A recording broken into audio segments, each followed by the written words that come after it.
84%. That is the exact percentage of people right now who secretly panic in the dark at 3 in the morning, wondering if they are going to die at their desks because they simply can't afford to stop working. We've been sold a massive, multi-generational lie. The idea that if you just trade 40 years of your life to a system, it will take care of you at the end. Spoiler alert, it won't.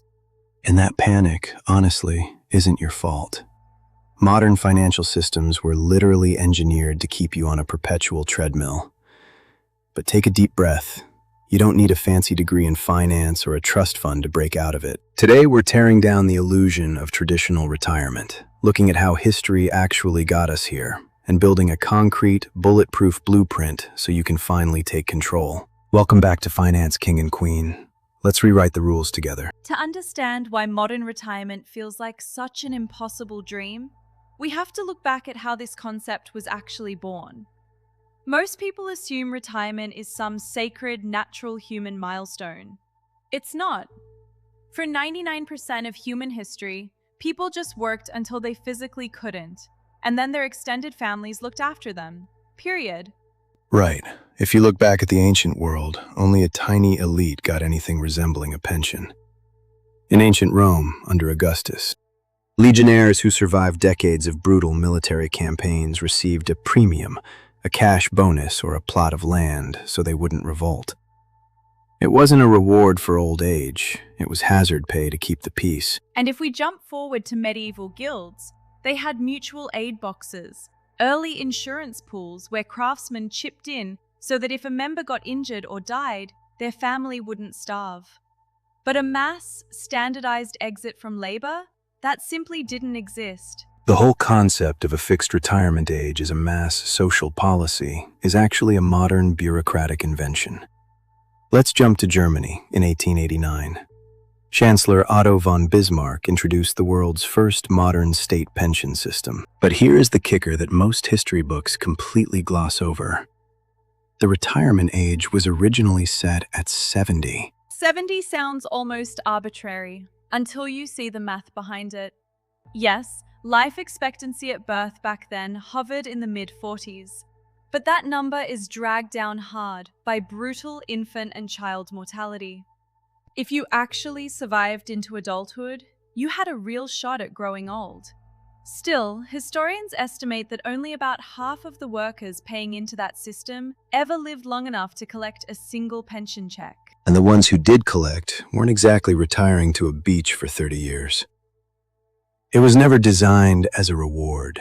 It was a political valve to cycle older workers out of factories and make room for younger, cheaper labor. And amazingly, we inherited that exact same 20th century factory worker mindset right into the modern digital age. If you think sticking to that old school factory model is going to save you in today's economy, hold that thought.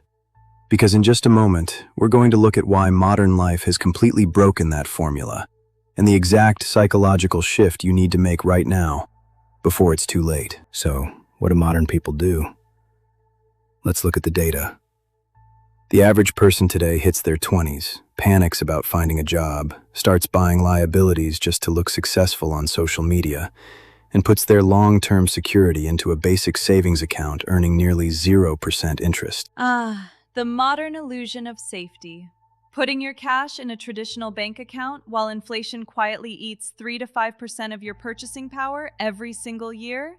It's like trying to bail out a sinking pirate ship with a teacup. Precisely. Inflation is the silent tax nobody votes for, but everyone pays.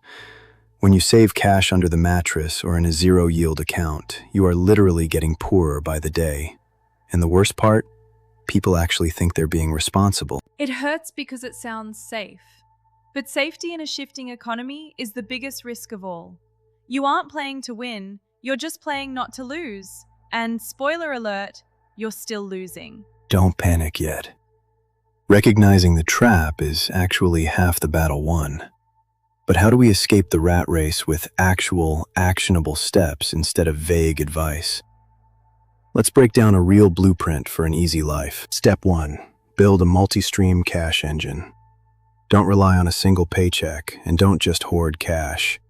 Move your money into cash-flowing assets, like broad market index funds that pay quarterly dividends, or real estate investment trusts that act like your own personal rental empire without needing a tenant to call you at midnight. Exactly. True security isn't having a pile of money sitting in a vault. It's having systems that generate money whether you roll out of bed or not. Step 2.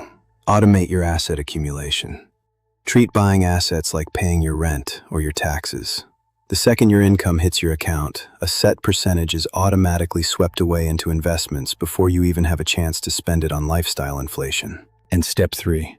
Ruthlessly eliminate toxic debt. History is littered with empires that fell because their supply lines were choked by debt and overextension. If you are paying high interest on credit cards for things that lose value, you are fighting a war you cannot win. Clear the high-interest liabilities first, so every future dollar works strictly for your expansion. At the end of the day, retirement isn't an age on a calendar. It's a state of absolute freedom. You don't have to wait until you're gray and tired to finally start living your life. Hit subscribe, join our community, and let's build your financial future together. Drop a comment below and tell us, what age did you used to think you had to retire? Let's talk in the comments. Stay smart, stay sovereign, and we'll see you in the next video.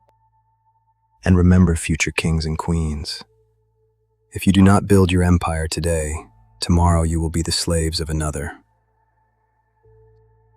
See you on the next one.